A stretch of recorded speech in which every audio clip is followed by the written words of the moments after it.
நல்ல காலம் பிறக்குது. அன்பு உள்ளங்கள் அனைவருக்கும் வணக்கம். ஜோதிடத்தில் ராசி பலன் முக்கியமா பார்க்கறீங்களோ இல்லையோ, இந்த சந்திராஷ்டம நாளை பார்க்காதவர்கள் இல்லைன்னு தான் சொல்லணும்.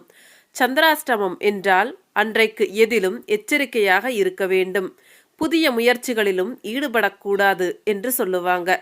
சந்திராஷ்டமம் நாளில் புதிய முயற்சிகளை மேற்கொள்ளக்கூடாதுன்னு சொல்லி கேள்விப்பட்டு இருப்பீங்க. புதிய ஒப்பந்தங்களில் கையெழுத்து போடக்கூடாது என்றும் சொல்லுவார்கள். அதற்கு காரணம் ஒருவருடைய மனதுக்கு அதிபதி சந்திரன். அவர் ஒரு ராசிக்கு 8வது வீட்டில் மறையும் பொழுது மனதில் தேவையற்ற சஞ்சலங்கள் ஏற்படக்கூடும். மனம் அமைதியின்றி தவிக்க நேரிடும். தெளிவான முடிவுகளை எடுக்க முடியாமல் போகும்.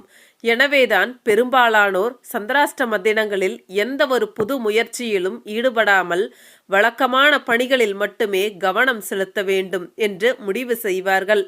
சந்திராஷ்டம தினங்களில் அறிவுத்திறன் குறைவதால் அத்தகைய நேரங்களில் முக்கியமான விஷயங்களில் நாம் தவறான முடிவு எடுப்பதற்கு சாத்தியக்கூறுகள் அதிக அளவில் உள்ளது. சந்திராஷ்டம தினத்தில் தேவையின்றி யாரிடமும் வீண் வாக்குவாதம் செய்யக்கூடாது என்றும், சுப காரியங்களில் ஈடுபடுவதை சற்று தள்ளி வைக்க வேண்டும் என்றும், முக்கிய முடிவுகளையும் ஆலோசனைகளையும் எடுத்தல் கூடாது என்றும் பண்டைய ஜோதிட நூல்களில் சொல்லுதுங்க. உண்மையில் சந்திராஷ்டமம் என்பது எல்லோருக்கும் கெடுதல் செய்யுமா என்றால் அதுதான் இல்லை. அதை பற்றி டீட்டெயிலாக பார்க்கலாம் வாங்க. சந்திராஷ்டமம் என்றாலே இன்றைக்கு எல்லோர் மனதிலும் ஒருவித அச்ச உணர்வு ஏற்படுதுங்க. ஆனால் அப்படி பயப்பட தேவையில்லை. சந்திராஷ்டமம் எல்லா நட்சத்திரக்காரர்களுக்கும் தொல்லை தராது.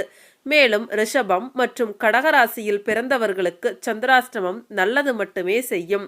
சந்திராஷ்டமம் என்பது ஒரு ராசியில் இருந்து 8வது ராசியில் சந்திரன் சஞ்சரிக்கக்கூடிய காலமாகும். இதை மிகச் சரியாக குறிப்பிட்டு சொல்வதென்றால், ஒரு நட்சத்திரத்திற்கு 17வது நட்சத்திரத்தின் பாதத்தில் சந்திரன் சஞ்சரிக்கும் பொழுது அந்த நட்சத்திரத்துக்கு சந்திராஷ்டமம் என்று பெயர். உதாரணமாக விருச்சகம் ராசியில் சந்திரன் சஞ்சரிக்கும் பொழுது அந்த ராசி மேச ராசிக்கு 8வது ராசியாக அமைகின்றது. எனவே விருச்சக ராசியில் சந்திரன் இருக்கக்கூடிய 2.25 நாள்கள் மேச ராசிக்கு சந்திராஷ்டம நாள்களாகும். ஆனால் மேசராசியில் பிறந்தவர்கள் அனைவருக்கும் 2.25 நாள்கள் சந்திராஷ்டமம் என்று சொல்லிவிட முடியாது. துல்லியமாக சொல்வதென்றால் மேசராசியில் அஸ்வினி, பரணி, கிருத்திகை, முதல் பாதம் என்று 2 நட்சத்திரங்கள் இடம்பெறுகின்றன. அதே போல விருச்சகம் ராசியில் விசாகம் 4ஆம் பாதம், அனுஷம், கேட்டை ஆகிய நட்சத்திரங்கள் இடம்பெறுகின்றன. அஸ்வினி நட்சத்திரத்தில் பிறந்தவர்களுக்கு சந்திரன் விருச்சக ராசியில் அனுசம் நட்சத்திரத்தில் சஞ்சரிக்கும் பொழுது சந்திராஷ்டம நாட்களாகும். மேசராசி பரணி நட்சத்திரத்தில் பிறந்தவர்களுக்கு சந்திரன் அதே விருச்சக ராசியில் கேட்டை நட்சத்திரத்தில் சஞ்சரிக்கும் நாள் சந்திராஷ்டம நாட்களாகும். சந்திரனை பற்றி மற்றும் ஒரு விஷயத்தையும் குறிப்பிட வேண்டும். சந்திரன் மாத்ருக்காரகன். எனவே ஒருவருக்கு சந்திராஷ்டம நாளில் தாயுடன் கருத்து வேறுபாடு, தாய்வழி உறவினர்களுடன் வீண் மனஸ்தாபம் போன்ற பலன்களும் ஏற்படும். ஜோதிட ரீதியாக பொதுவாக ஒரு நாளுக்கு பலன் பார்க்கும் பொழுது சந்திரனை நாம் கணக்கில் எடுத்துக்கொள்ள வேண்டும். அதனால்தான் நீங்கள் பிறந்த பொழுது இருந்த ஜனன கால சந்திரனுக்கு கோச்சார சந்திரன் எந்த நிலையில் இருக்கின்றாரோ அதை வைத்து முடிவு செய்கின்றோம். கடகம் மற்றும் ரிஷபராசியில் பிறந்தவர்களுக்கு சந்திராஷ்டம நாள் கெடுதல் செய்யாது.